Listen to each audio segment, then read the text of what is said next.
കുറ്റം പറഞ്ഞ ആളെ അങ്ങ് നിർത്തി കഴിഞ്ഞാൽ പിന്നെ അവിടെ പ്രശ്നമില്ലല്ലോ. അപ്പൊ പിന്നെ സോൾവും ചെയ്യണ്ട, അതായത് പ്രശ്നമേ ഇല്ല. അപ്പൊ പ്രശ്നം ഉണ്ടെങ്കിലല്ലേ സോൾവ് ചെയ്യേണ്ട ആവശ്യമുള്ളൂ. എന്ത് പറഞ്ഞാലും സൊല്യൂഷൻ ഇല്ല, എല്ലാം നമ്മളിലാണ് പ്രശ്നം. അപ്പൊ പിന്നെ ശ്രീയുടെ ആത്മീയത എന്താണ് ശ്രീ പറയുന്ന ആത്മീയത? ഒന്നിനും സൊല്യൂഷൻ ഇല്ല അല്ലെ? ശരിക്കും പറഞ്ഞാൽ സൊല്യൂഷൻ ഒന്നും ഇല്ല, അതങ്ങ് പറഞ്ഞാൽ പോരെ. പിന്നെ നമ്മളെന്തിനാണ് ഇങ്ങനെ പറഞ്ഞു ഒരു നേരം പറ്റിക്കുന്നത്? പിന്നെ ഈ വീഡിയോ എടുക്കുന്നതിന്റെ ആവശ്യം എന്താണ്? അങ്ങനെയാണെങ്കിൽ സൊല്യൂഷൻ ഒന്നും ഇല്ലെങ്കിൽ അപ്പൊ പിന്നെ എന്തിനാണ് ശ്രീ ഇങ്ങനെ വീഡിയോ എടുക്കുന്നത്? അല്ലെങ്കിൽ ശ്രീയുടെ ഉള്ള കാര്യം പറയൂ. യഥാർത്ഥത്തിൽ വല്ല സൊല്യൂഷനും ഉണ്ടോ? എനിക്ക് ഇതുവരെ മനസ്സിലാവുന്നില്ല അത്. ഇപ്പൊ ആശ പറയുന്ന എല്ലാം കേട്ട് കഴിഞ്ഞപ്പോൾ ഇതിനൊരു സൊല്യൂഷനായിട്ട് എൻ്റെ മനസ്സിൽ പെട്ടെന്നൊരു പാട്ടാണ് ഓർമ്മ വരുന്നത്, ഒരു സിനിമാ പാട്ട്.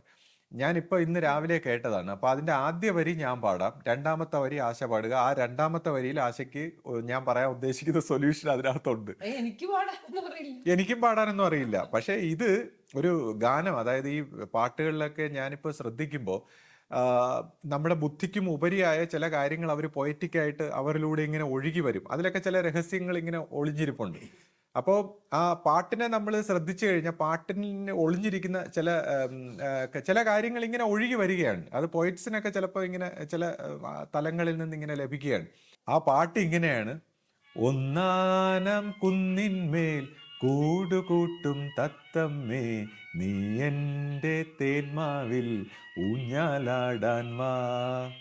കാവേരിത്തീരത്തോ കാട്ടരുവിയോരത്തോ ആരാരോ സ്വപ്നം കൊണ്ടൊരു കളി വീടുണ്ടാക്കി.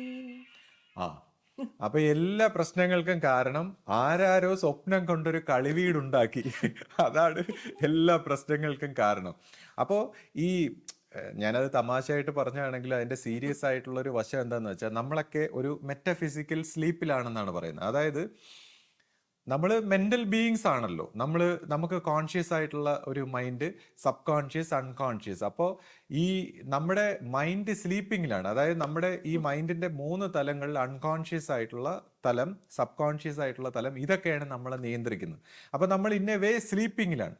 അപ്പോൾ നമ്മുടെ ഈ അൺകോൺഷ്യസ്, സബ് കോൺഷ്യസ് ആയിട്ടുള്ള മൈൻഡിന്റെ ഈ തലങ്ങളെല്ലാം ഉണർന്നാൽ മാത്രമേ, നമ്മുടെ ഈ മനസ്സിന്റെ സ്വാധീനങ്ങളിൽ നിന്ന് ഫ്രീ ആയി ഒരു അവേക്കനിങ് ഉണ്ടായാൽ മാത്രമേ നമ്മുടെ ഈ പ്രശ്നങ്ങൾ, നമ്മുടെ ഈ ദുഃഖങ്ങൾ, എല്ലാത്തിനും ഒരു സൊല്യൂഷൻ ഉണ്ടാവും. അപ്പോൾ ഈ ഒരു ഉണർച്ചയിലേക്ക് നയിക്കുന്ന വിഷയങ്ങളാണ് നമ്മൾ സംസാരിക്കുന്നത്. അപ്പോൾ ഈ ഉണർച്ചയുമായി ബന്ധപ്പെട്ട് നമ്മൾ സംസാരിച്ചു തുടങ്ങുമ്പോൾ ഉള്ള പ്രശ്നം എന്താണെന്ന് വെച്ചാൽ, നമ്മൾ കാണുന്ന ഈ ലോകവും നമ്മുടെ മനസ്സും, അതായത് നമ്മുടെ മനസ്സിൻ്റെ ഒരു റിഫ്ലക്ഷനായിട്ടാണ് ലോകത്തെ ആധ്യാത്മികമായിട്ടുള്ളൊരു വീക്ഷണം. അതായത്